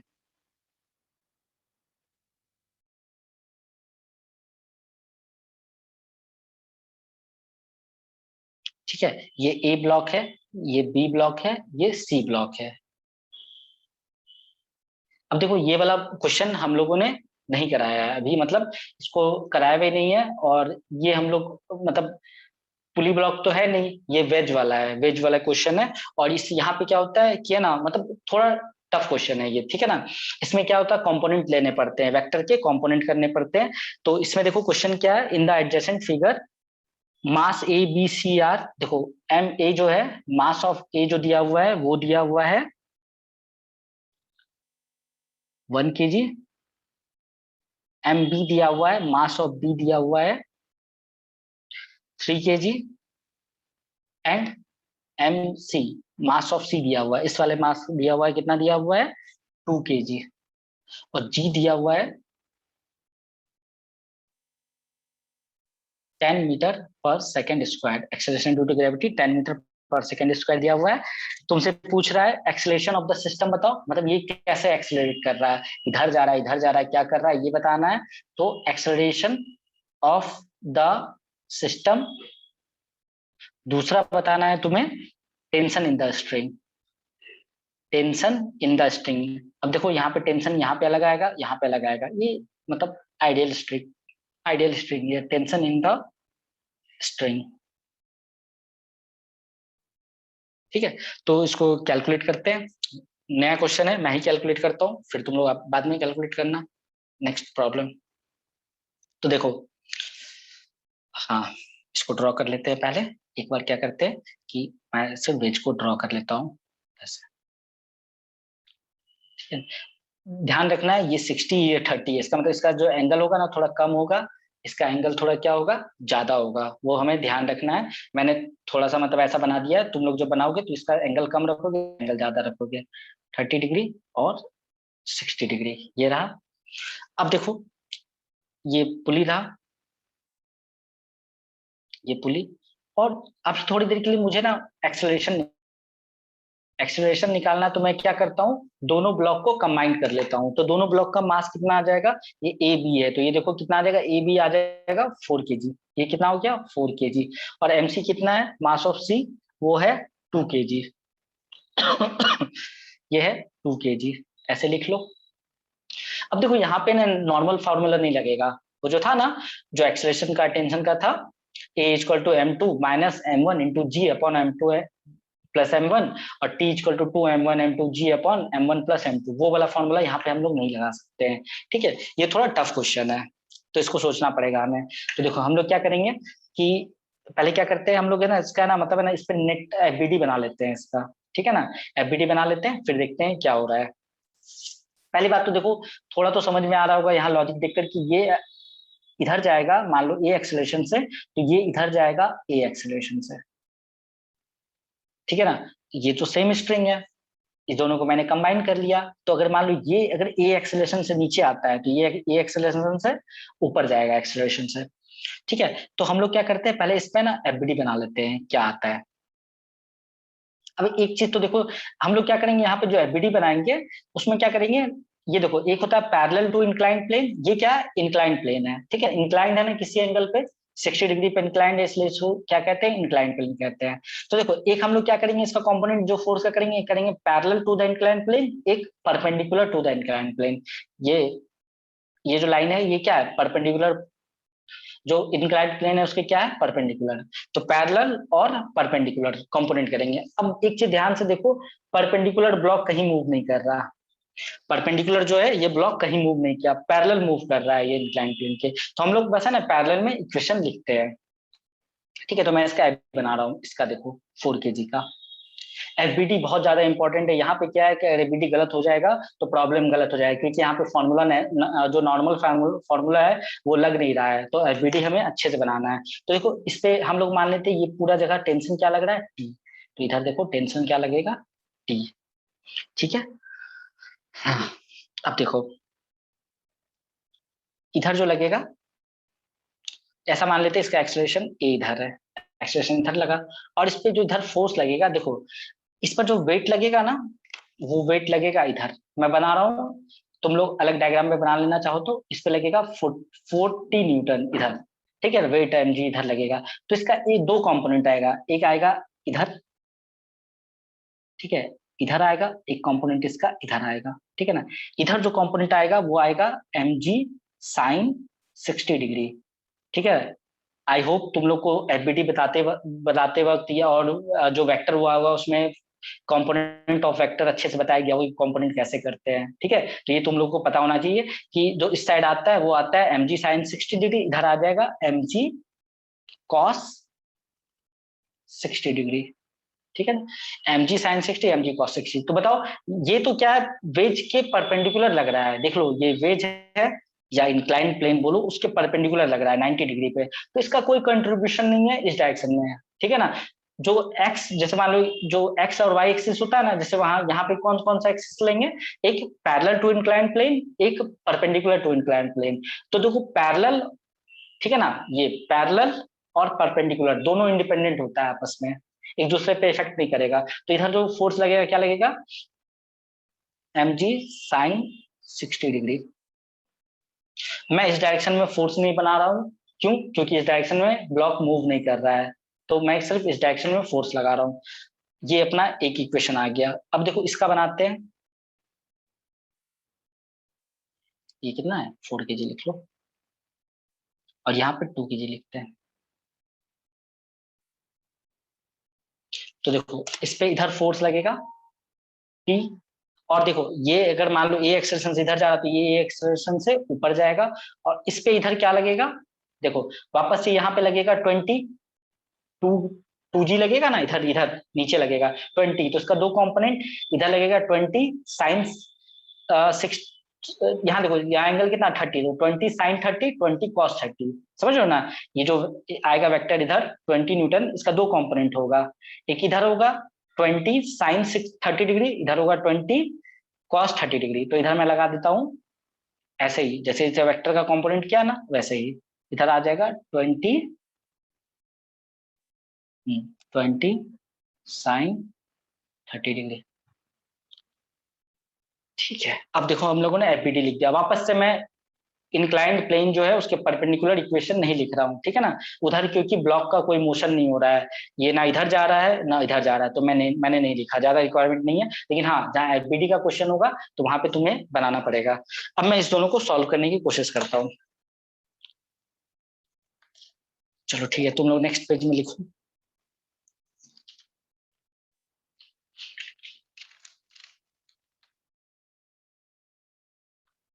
चलो ठीक है, अब देखो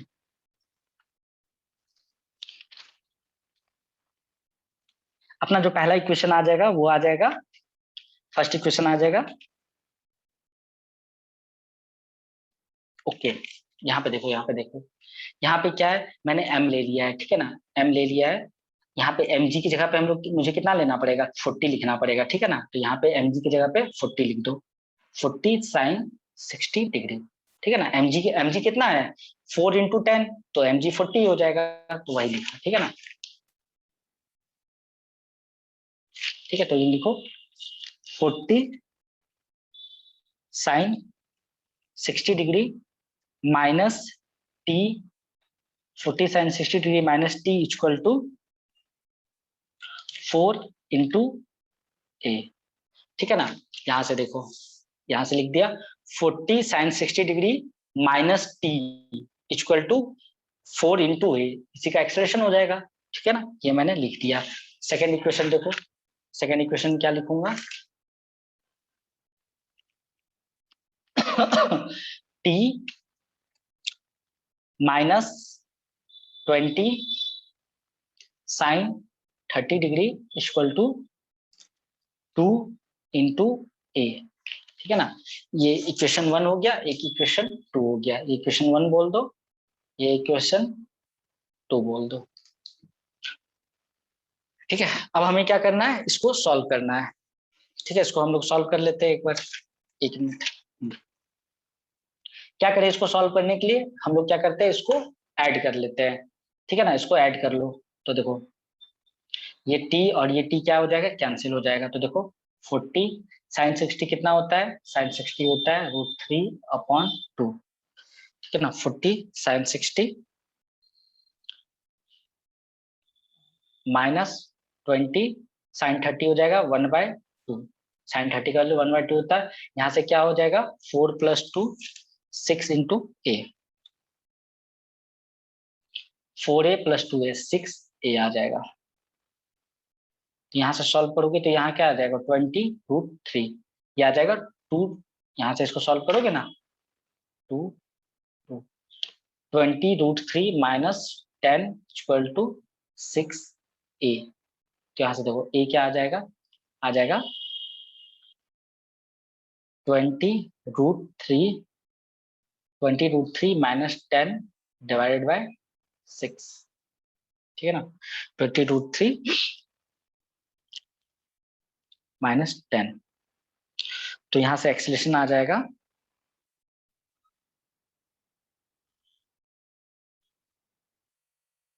इसको जब सॉल्व करोगे तो एक्सेलेरेशन यहाँ से आ जाएगा, पॉइंट में आएगा, चाहो तो सॉल्व कर सकते हो। √3 1.73 के अप्रॉक्स 20 करोगे तो यहाँ से जो एक्सेलेरेशन अपना आ जाएगा 24.64 न्यूटन, ठीक है ना। ये आ जाएगा। डेटा थोड़ा मतलब अजीब है, तो ऐसा नहीं आएगा जो तुम्हारे नॉर्मल क्वेश्चन आएंगे उसमें इतना मतलब है ना, ऐसा डेटा नहीं देगा जो कैलकुलेट ना हो, ठीक है ना। ये बस प्रैक्टिस करने के लिए था। अब देखो यहाँ पे हमें क्या निकालना है, टेंशन निकालना है, ठीक है ना। तो एक्सेलरेशन आ गया, अब देखो टेंशन निकालना है, तो टेंशन कैसे निकालेंगे। एक तो क्या क्या कर सकते हो कि ये जो तुम्हारा इक्वेशन है, ये जो तुम्हारा इक्वेशन है ना, उसमें एक्सेलरेशन का वैल्यू डाल दो तो टेंशन आ जाएगा, ठीक है ना।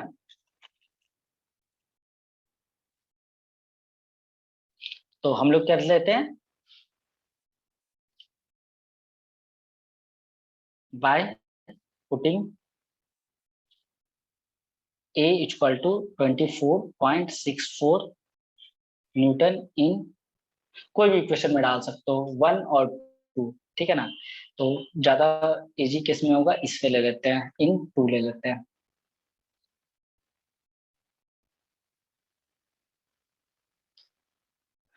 तो उसको सॉल्व कर लेते हैं।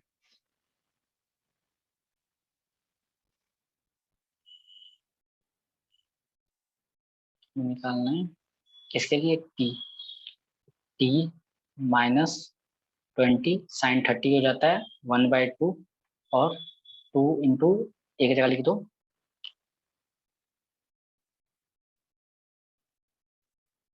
सॉरी, ये जो एक्सप्रेशन जब उसको सॉल्व करोगे ना तो ये आएगा 4.1 मीटर पर सेकेंड स्क्वायर। ठीक है, ये जो एक्सप्रेशन आएगा वो आएगा 4.1 मीटर पर सेकेंड स्क्वायर। ठीक है, तो टी माइनस इसमें टी माइनस ये थोड़ा सा इसको सही कर लेना। अब वैसे बोलना चाहिए था, तुम लोग का ध्यान क्या रहता है, मैंने न्यूटन वैसे भी लिख रखा था, तो क्या है कि इसको 4.1 मीटर पर सेकेंड स्क्वायर लिख लेना। ठीक है ना, एक्सलेशन आएगा। अब यहाँ पे देखो इस वाले इक्वेशन में मैं लिख रहा हूँ 2 इंटू एक जगह लिख दो 4.1। अब देखो यहाँ से जब सॉल्व करोगे तो ये टी आ जाएगा, टी आ जाएगा। अब इसको मल्टीप्लाई कर लेना 2 इंटू 4.1। अब यहाँ हो जाएगा +10, तो यहाँ आ जाएगा T1 आ जाएगा। ठीक है ना, तो अपना T1 आ जाएगा, कितना आ जाएगा बताओ, इसको सॉल्व कर लो ना। 2 5 जा 10, तो 41/5 आ जाएगा।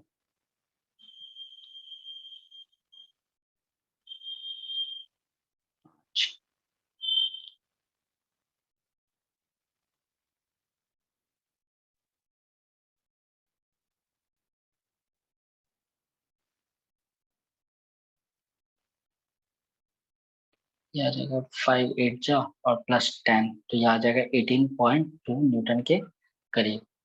ठीक है, तो यहाँ पे देखो इस वाले फिगर में देखो ये अपना है ना, ये वाला अभी सिर्फ टेंशन आया है। अब देखो अगर मुझे ये वाला टेंशन निकालना है, ठीक है ना, यहाँ वाला टेंशन निकालना है, ये तो देखो यहाँ, ये देखो ये टेंशन सेम आएगा, ये वाला टेंशन तो आ गया 18.2 न्यूटन। अगर मुझे ये वाला टेंशन यहाँ वाला निकालना है, इस दोनों के बीच में जो टेंशन है, तो मैं सिंपल क्या करूंगा, यहाँ पे क्या करूंगा, फोर्स को बैलेंस कर दूंगा। तो इसको भी एक बार बैलेंस करके लिख ही लेते हैं जो टेंशन आता है। कैसे लिखेंगे देखो,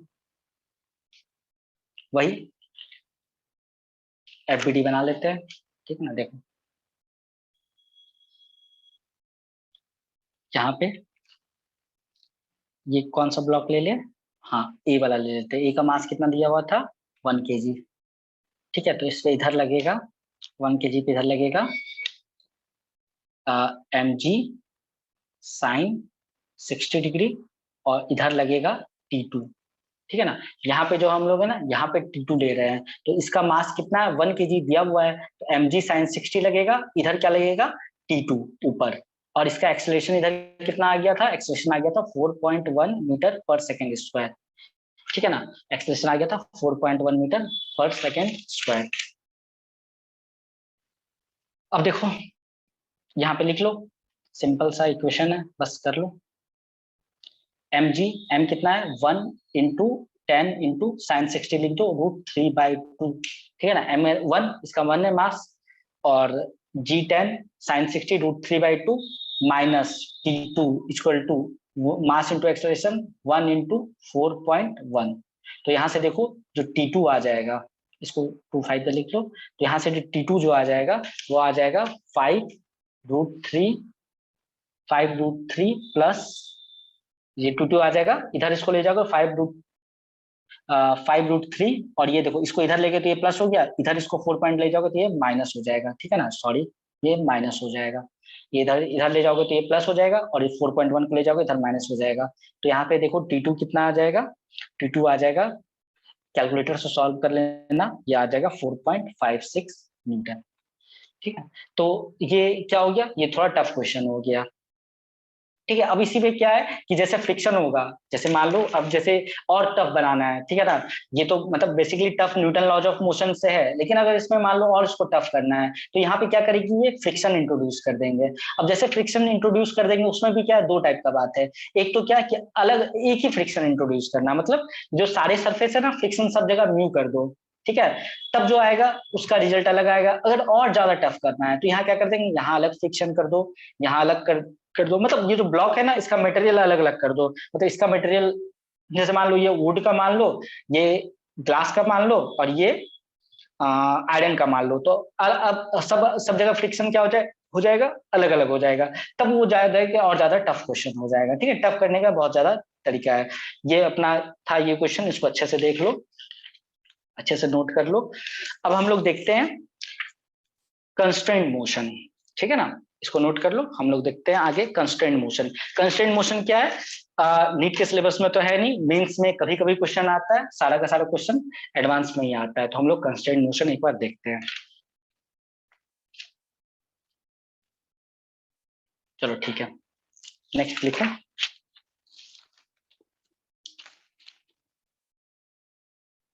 कंस्ट्रेंट मोशन, कंस्ट्रेंट मतलब क्या होता है, थोड़ा सा बस एक थ्योरेटिकल इंट्रोडक्शन देते हैं। पहले लिख लो constraint motion, CONSTRAINET, constraint motion. ठीक है, कंस्ट्रेंट मोशन, इसमें देखो हम लोग तीन टाइप का कंस्ट्रेंट मोशन देखेंगे। ठीक है, मैं बता दूं, एक होता है स्ट्रिंग कंस्ट्रेंट, एक होता है पुली कंस्ट्रेंट, एक होता है वेज कंस्ट्रेंट। ठीक है, लिख लो चाहो तो। एक होता है स्ट्रिंग कंस्ट्रेंट, एक होता है पुली कंस्ट्रेंट, एक होता है वेज कंस्ट्रेंट।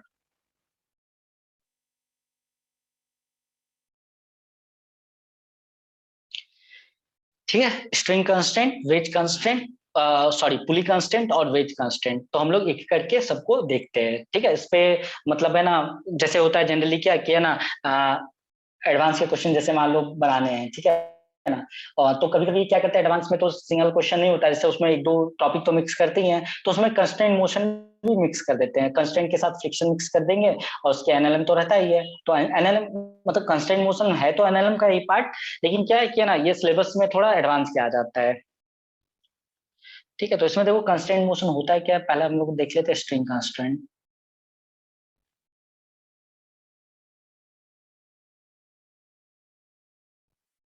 ठीक है, तो उसमें क्या होता है, जैसे मान लो बेसिक देख लो 2 kg, और ये एक है 1 kg। ठीक है, इसमें एक ब्लॉक है, जैसे ये दो ब्लॉक है, और ये जा रहा है इधर 2 मीटर पर सेकेंड से। ठीक है, ये इधर 2 मीटर पर सेकेंड से मूव कर रहा है। अब ये स्ट्रिंग है, ठीक है, मैंने स्ट्रिंग को थोड़ा सा मतलब थोड़ा सा ब्रॉड बना दिया है। ठीक है ना, नैरो होता है एक लाइन से बना, तो थोड़ा सा ब्रॉड बना दिया है। ठीक है, समझने के पर्पस बस थोड़ा सा कि हाँ ठीक है भाई स्ट्रिंग है। तो यहाँ पे देखो क्या है कि जैसे मान लो जैसे अगर 2 मीटर पर सेकेंड, अब देखो यहाँ पे जो क्या है, बॉडी को हमेशा क्या मानते हैं, रिजिड मानते हैं। ठीक है ना, ऐसा नहीं क्या किया ना, इधर इस पे कोई फोर्स लगाएगा तो इसमें डिफॉर्मेशन हो जाएगा। ये इलास्टिसिटी वाला चैप्टर जब तक नहीं आएगा तब तक हम लोग बॉडी को क्या मानते हैं, रिजिड बॉडी मानते हैं। ठीक है ना, मतलब इसमें कोई डिफॉर्मेशन नहीं आएगा। और स्ट्रिंग यहाँ पे क्या लेना है, स्ट्रिंग यहाँ पे लेना है वही आइडियल स्ट्रिंग, मतलब मासलेस, फ्रिक्शनलेस और मासलेस, फ्रिक्शनलेस और इनएक्सटेंसिबल। ठीक है ना, वो ध्यान रखना है। तो देखो अगर मान लो ये 2 मीटर पर सेकेंड से ये ब्लॉक चला, तो इसका ये पॉइंट कितना से जाएगा, इधर 2 मीटर पर सेकेंड से। ये पॉइंट कितना से जाएगा, 2 मीटर पर सेकेंड से। क्यों, क्योंकि ये क्या है, इनएक्सटेंसिबल है। ये पॉइंट कितना से जाएगा, 2 मीटर पर सेकेंड। ये कितना से जाएगा, 2 मीटर पर सेकेंड। तो ये कितना से जाएगा, 2 मीटर पर सेकेंड से। तो इसका मतलब क्या है कि अगर ये 2 मीटर पर सेकेंड से मूव कर रहा है, तो ये भी ब्लॉक कितना से मूव करेगा, 2 मीटर पर सेकेंड। ये जो कि हम लोग अभी जानते थे, पुली ब्लॉक में भी देखे थे, लेकिन इसको इसका जो प्रूफ है कि हाँ ऐसा ही क्यों होता है, वो तो लॉजिकल देख लिए थे क्या, कि चलो बढ़ेगा नहीं तो ऐसा होगा। तो ये क्या होता है, कंस्ट्रेंट है। कंस्ट्रेंट मतलब क्या होता है, बंधन। कि जैसे मान लो क्या किया ना, जैसे मान लो ऑफिस जाना है, कोई कंस्ट्रेंट है 10 बजे उस ऑफिस जाना है। ठीक है, तो वो कंस्ट्रेंट है कि वो 10 बजे ऑफिस जाएगा। मान लो तुम्हारा स्कूल में जो लंच होता है, वो स्कूल लंच का टाइम मान लो 1 बजे है, तो तुम कंस्ट्रेंट हो कि तुम 1 बजे ही लंच करोगे। ठीक है, छुट्टी होने का टाइम मान लो जैसे 2 बजे है, नेचुरल सिचुएशन, नॉर्मल सिचुएशन है, तो तुम्हारा छुट्टी कितने बजे होगा, 2 बजे ही होगा। तो कंस्ट्रेंट है कि तुम 2 बजे ही स्कूल से बाहर निकलोगे, तो ये बंधन होता है बेसिकली। तो ये क्या है, कंस्ट्रेंट है। ये वाला ब्लॉक क्या है, कंस्ट्रेंट है, ये इसी के साथ मूव करेगा। ठीक है ना, ठीक है, इसमें लिख लो थोड़ा सा थ्योरी लिख लो बस। स्ट्रिंग में if string does not break, break तो करेगा नहीं, ब्रेक ब्रेक नहीं करना, ब्रेक कर जाएगा तो फिर दिक्कत हो जाएगा। तो सब पॉइंट का वेलोसिटी क्या हो जाएगा, सेम हो जाएगा। इसमें देखो एक क्वेश्चन देखो, जैसे मान लो देखते हैं ये, ऐसे मान लो ये क्वेश्चन। ठीक है, ये जैसे यहाँ पे रखा हुआ है एक ब्लॉक, ये एक ब्लॉक है, और यहाँ पे क्या है, एक पुली लगा हुआ है। ठीक है, ये पुली है। ये ब्लॉक है, ये पुली, उस पर से ये स्ट्रिंग है, ये इस टाइप से स्ट्रिंग है, और ये इधर नीचे आया, और ये यहाँ पे ऐसे है, और ये एंगल कितना बना रहा है, 53 डिग्री। ठीक है ना, ये एंगल 53 डिग्री बना रहा है। ये ब्लॉक पी है। सारा सरफेस क्या, म्यू इक्वल टू 0। जब तक नहीं दिया गया फ्रिक्शन को हमें इंट्रोड्यूस नहीं करना है अपने मन से। ठीक है, और ये मूव कर रहा है इधर 5 मीटर पर सेकेंड से। ठीक है, ये 5 मीटर पर सेकेंड से इधर मूव कर रहा है। तो तुम्हें बताना है कि ये वाला जो ब्लॉक है, वेलोसिटी ऑफ बी, ठीक है ना, वेलोसिटी ऑफ बी कितना होगा, ये वाला जो ब्लॉक है इसकी वेलोसिटी कितनी होगी। अब सोचो इसको कैसे करेंगे। अब ऐसा तो ना पुली ब्लॉक में बताया, ना वुड मशीन में बताया, और अभी ऐसा इंट्रोड्यूस नहीं किया है, तो इसको सोचो एक मिनट।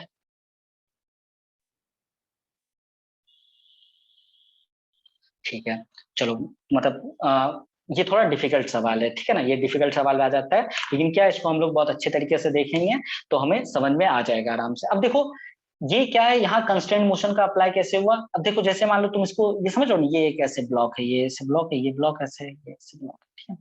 अब ये ब्लॉक इधर मूव कराओगे तुम इसको, तो ये किधर जाएगा, इसको ऐसे मतलब प्रैक्टिकल थोड़ा इमेजिन करना, तो इसको तुम इधर मूव कराओगे तो इधर जाएगा। लेकिन क्या तुम बोल सकते हो कि अगर ये 5 मीटर पर सेकंड से मूव कर रहा है तो देखो ये 5 मीटर पर सेकंड से मूव करेगा, नहीं, गलत हो जाएगा क्वेश्चन, ठीक है ना। क्यों, क्योंकि देखो ध्यान से सुनना, ये अगर 5 मीटर पर सेकंड से मूव कर रहा है ब्लॉक, तो ये वाला जो इसका पॉइंट है ये 5 मीटर से मूव करेगा इधर इस साइड से, ठीक है ना। ये भी इधर मूव करेगा, ये भी इधर मूव करेगा, ये इधर मूव करेगा, ये इधर मूव करेगा, ये इधर मूव करेगा, ये किधर मूव कर रहा है, ये इधर मूव कर रहा है, ठीक है। तो इधर 5 मीटर पर सेकेंड है, समझ रहे हो ना, इस ब्लॉक का वेलोसिटी इधर 5 मीटर पर सेकेंड है, लेकिन हमें निकालना क्या है, हमें ये निकालना है, ये क्या होगा, वेलोसिटी ऑफ बी। क्वेश्चन समझ में आया।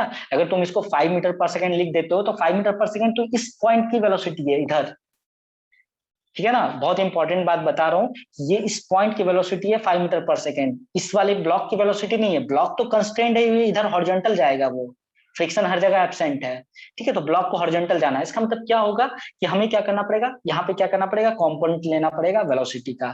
किसका कंपोनेंट, वेलोसिटी का। तो ये जो वेलोसिटी है ना, इसका कंपोनेंट इधर आएगा, मतलब देखो v cos, इसका जो कंपोनेंट है ना वेलोसिटी का, v cos 53 डिग्री। देखो इस दोनों के बीच के एंगल देखना है, ये और ये दोनों के बीच में एंगल कितना है, 53 डिग्री।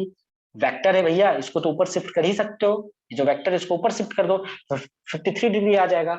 हमें पता है ना, वेक्टर को अगर पैरेलल शिफ्ट करते हैं तो वेक्टर का जब तक पैरेलल शिफ्ट करते हैं तो उसका कुछ चेंज नहीं होता है, वही वेक्टर रहता है। तो यहाँ 53 आया, इसका मतलब क्या हुआ, v का cos 53 डिग्री, v जो है इसका cos 53 डिग्री, वो कितना आएगा, 5 मीटर पर सेकेंड।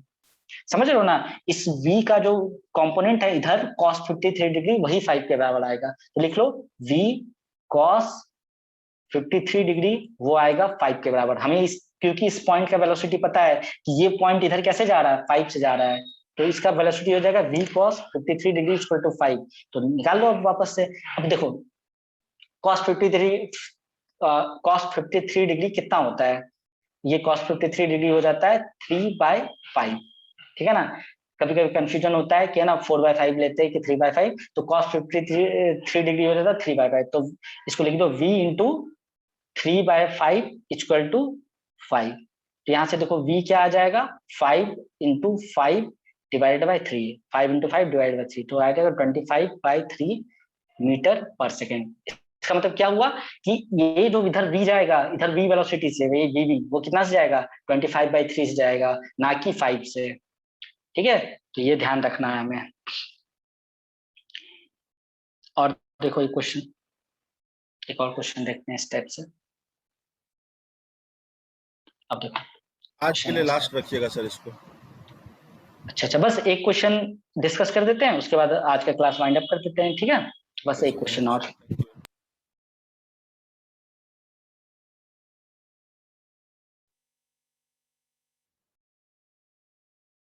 ठीक है, ये कोई फ्रिक्शनलेस क्या है, पाइप है, ठीक है ना। पाइप समझते हो ना, जैसे इस टाइप से पाइप है ना, वही ये पाइप है, लगा हुआ है दो वॉल के बीच में, और यहाँ पे क्या एक रिंग है, ये एक रिंग है, ठीक है। और जो रिंग है जो पाइप के ऊपर है, ये रिंग स्लाइड कर सकता है, मतलब ये रिंग समझ रहे हो ना, बैंगल टाइप का है और ये पाइप के ऊपर है और ये स्लाइड कर सकता है। दोनों के बीच में फ्रिक्शन जीरो है, मतलब यहाँ पर भी हम लोग म्यू क्या लिए, जीरो, फ्रिक्शन को कंसिडर नहीं किए हैं। और ये ऐसे बना हुआ है, ठीक है ना, ये इधर इस पे आया एक पुल्ली की तरफ और इधर ए ऐसे आया और ये नीचे, ये इधर ए,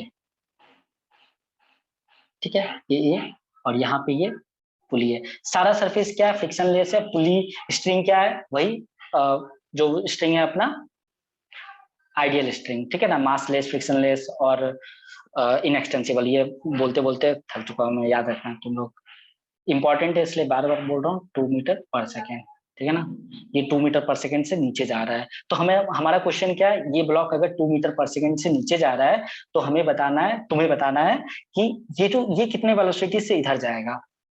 क्वेश्चन समझ में आ गया। अगर मान लो ये जो है ना, ये नीचे जा रहा है, ठीक है ना, 2 मीटर पर सेकेंड से, तो हमें बताना है इसकी वेलोसिटी क्या होगी। ये जो रिंग है ना, जो स्लाइड कर रहा है इस पाइप पे, इसकी वेलोसिटी बताना है। ये फ्री है मूव करने के लिए, ऐसे ऐसे मूव करके आ रहा है, ठीक है। और ये इसका, ये इस पे स्लाइड कर सकता है रिंग इस पाइप पे, तो v वेलोसिटी से, मतलब मान लेते हैं इसका वेलोसिटी v है, ठीक है। अब देखो यहाँ पे क्या है कि देखो इस पॉइंट का वेलोसिटी 2 मीटर पर सेकंड है, तो ये नीचे जाएगा 2 मीटर पर सेकंड से, ये नीचे जाएगा 2 मीटर पर सेकंड, ये नीचे जाएगा 2 मीटर पर सेकंड से, ये नीचे नीचे नीचे। तो इसका जो है ना, ये कंस्ट्रेंट है। देखो कंस्ट्रेंट मोशन है, तो इसका मतलब ये जो है ना, रिंग जो है ना, रेड कलर का जो मैंने बना रखा, वो क्या है, कंस्ट्रेंट है कि वो इधर ही जाएगा, ठीक है ना। जो रिंग है वो कंस्ट्रेंट है, वो इधर ही जाएगा, वो इधर नहीं जा सकता। लेकिन यहाँ देखो इस वाला पॉइंट की वेलोसिटी किधर है, देखो 2 मीटर पर सेकंड, इधर इधर इधर इधर इधर इधर है। मतलब ये इसको क्या चाहता है, ये वाला जो ब्लॉक है ये चाहता है रिंग को इधर लाए, लेकिन रिंग तो देखो इसको तोड़ के आ नहीं सकता, जो पाइप है उसी पर स्लाइड करेगा, इधर ऐसे ऐसे स्लाइड करेगा, तो रिंग इसको तोड़ करके नीचे नहीं आ सकता। तो इसका मतलब रिंग इधर जाएगा, तो इसका मतलब हम लोग क्या करेंगे, फिर वेलोसिटी का कंपोनेंट लेंगे। क्या लेंगे, ये एंगल देखो 37 डिग्री है, ठीक है ना, ये एंगल 37 है। तो इसका मतलब क्या है, जो v का जो cos 37 डिग्री है ना, वो होना चाहिए 2 मीटर पर सेकंड के बराबर। समझ रहे हो, ये जो v वेलोसिटी है, इसका जो cos 37 जो आएगा इधर, समझ रहे हो, इस वेलोसिटी का इधर जो कंपोनेंट आएगा वो आएगा v cos 37, वो होना चाहिए 2 मीटर पर सेकंड के बराबर। तब हमें पता चल जाएगा ये कितना है। तो लिख लो v cos 37 degree equal to 2 metre per second. अगर किसी को कंफ्यूजन हो तो बता सकता है, ठीक है ना, वो बाद में भी मुझे मैसेज कर सकता है, नहीं तो अभी बता सकता है। थोड़ा सा टफ होता है लेकिन ध्यान दो, समझ में आ जाएगा। v cos 37, अब देखो क्या होता है, अब देखो यहाँ पे cos 53 डिग्री हम लोगों ने क्या लिखा था, 3/5, तो cos 37 होता है 4/5। ये ध्यान देना वरना ये भी कंफ्यूज हो जाते हैं, ये 2 आ जाएगा। तो यहाँ से देखो v क्या आ जाएगा, 5 इंटू 2 डिवाइडेड बाई 4, तो आ जाएगा 10/4। तो यहाँ जाएगा 2 5 जा 10, 2 2 जा 4, तो आ जाएगा 2.5 मीटर पर सेकंड। अब देखो इसका वेलोसिटी 2 मीटर पर सेकंड है, लेकिन इसका वेलोसिटी 2.5 मीटर पर सेकंड आया, समझ में आ रहा है। तो इसका क्या है, अलग अलग वेलोसिटी है। इसका ऐसा नहीं है कि 2 मीटर आया तो इसका भी 2 मीटर पर सेकंड आ गया, ठीक है। तो यहाँ तक कंस्ट्रेंट मोशन को यहाँ तक रखते हैं, ठीक है ना। अब आगे हम लोग नेक्स्ट चैप्टर में देखेंगे, आज का टाइम हो चुका है, ठीक है। Thank you sir, thank you. Thank you class, bye.